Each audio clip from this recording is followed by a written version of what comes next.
The thing to understand is that it is exceptionally important that you cut your pattern out of the fabric in the correct way. In other words, you need to define where your stretch is. And when it comes to a cotton, you will find your stretch on the width of the fabric. You can see just simply by pulling, I'm getting a level of stretch in that.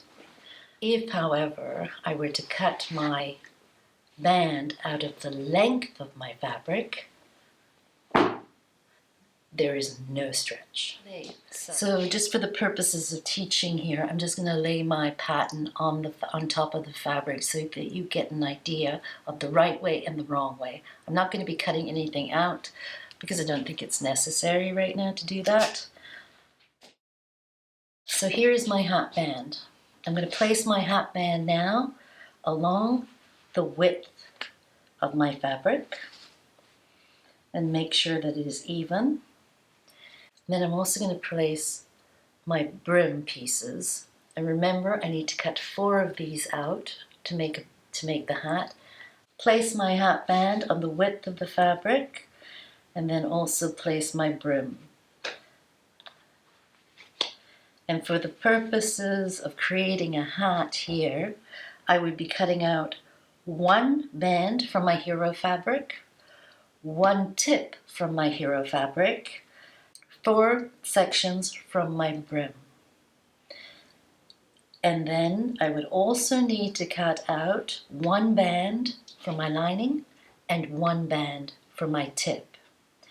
You need to follow the exact same procedure when it comes to cutting out your lining.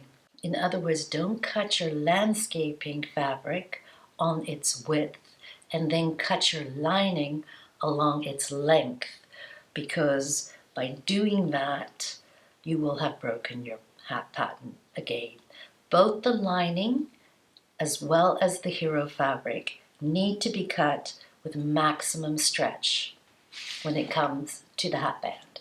If you don't do that, you've broken your hat pattern and things simply will not work together. And here's the reason why, everyone. If you look at your tip here, you can see from this angle here to this angle here, this section and this section, we have multiple stretch going on, multiple stretch. The same occurs when it comes to your brim. You have multiple stretch here and multiple stretch here because that angle is actually cut on the bias of the fabric. And if you cut this on the straight where there is no stretch, there is no way that you will be able to manipulate your fabric so that it fits together as the puzzle piece that it should be. Now I want to talk about the brim. And this is something I see people doing it differently, and a lot of people are not doing this correctly. It does not matter what fabric you are using. In other words, if you are creating a bucket hat from bull denim, or whether you are creating your bucket hat from cotton, like a lightweight cotton, both the top section and the bottom section of your brim need to be fused. There is no getting around it. And what I've seen some people teaching that because they're using like a hard fabric, like a bull denim, oh, we don't need fusing. You always need to fuse your brim. Hat making is a form of tailoring. In other words, the hat that you're making should be able to hold its shape as is without the head inside it.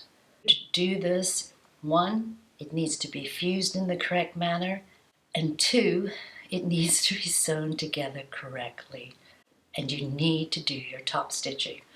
This particular video is not actually going into how I sew a hat pattern together. What I'll do is I'll do another video because I think you really need to concentrate on that.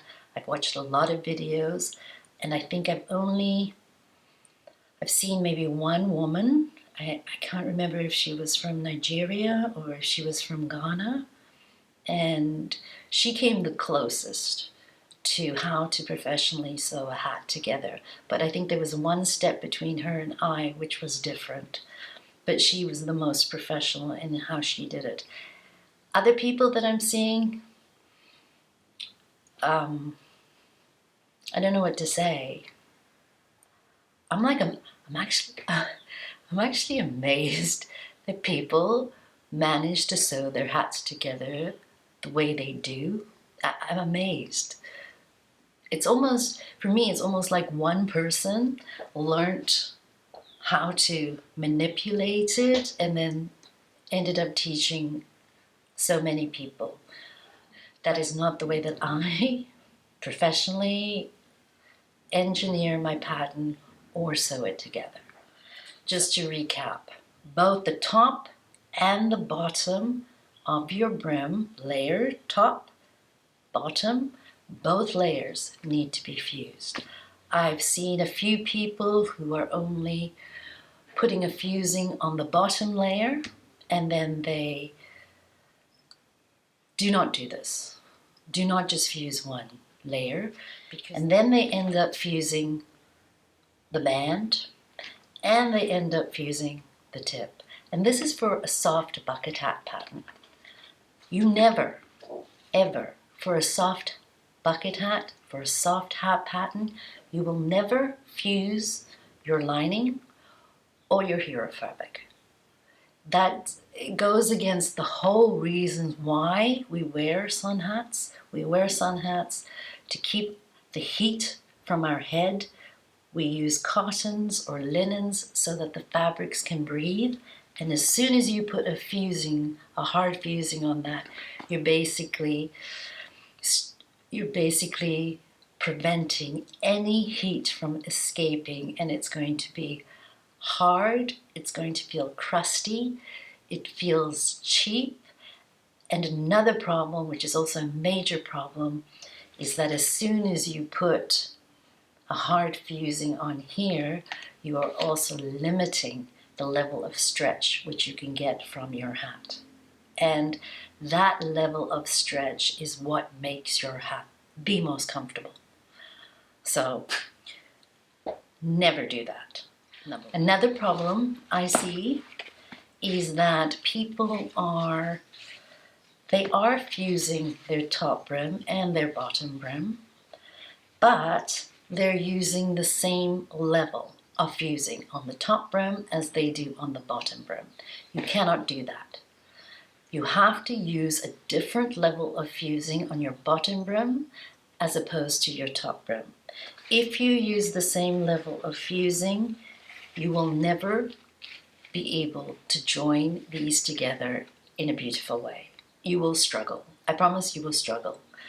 So the secret here lies that you use your harder level, the hardest level of fusing on your bottom brim, and then, if you can see the difference here, that's my hard fusing. You can see it's much more white, and that is like a lower level of fuse. It's still good firm fusing, but it's much softer. So the hard fusing would go on my bottom layer of my brim, and the soft fusing would go as my top layer of my brim. If you fuse your brim in this way, you will be successful in putting your brim pieces together. These instructions are also specifically for a soft hat pattern.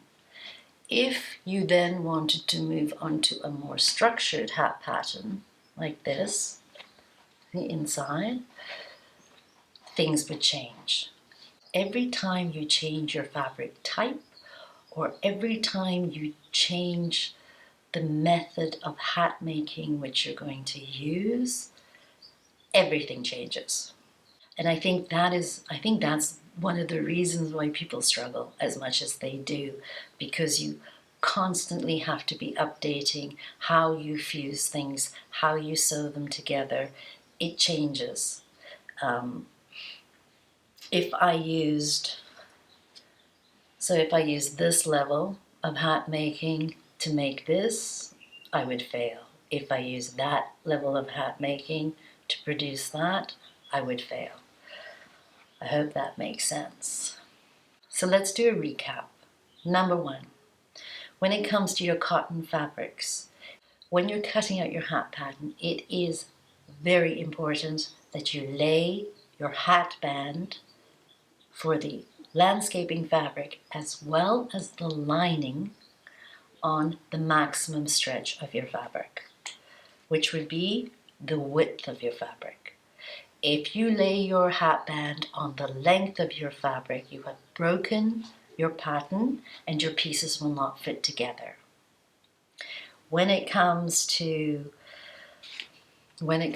engineering your brim, always remember both the top of your brim as well as the bottom of your brim, both sections need to be fused. It doesn't matter how sturdy your fabric is, because ultimately there will be an area here and an area here where the fabric is actually cut on the bias, and that will end up with maximum stretch and maximum stretch there. And when you fuse your fabric, you will be taking some of that stretch away, which will then make it possible for your hat band to fit your brim. Both the top end of your brim and the bottom end of your brim must have fusing. The top half of your brim should have a softer level of fusing than the bottom layer of your brim. In other words, you do not fuse your top brim section and your bottom brim section with the same strength of fusing, because if you do, they will not fit together. I hope that this has been beneficial. Please like and subscribe to my channel if it has. Also leave a comment if there's any other aspect of hat making or sewing of a hat that you'd like to learn more about, because that way I'll know what kind of videos to make for you. I hope that helps. Until then, everyone, take care and God bless, and I'll see you next time. Bye.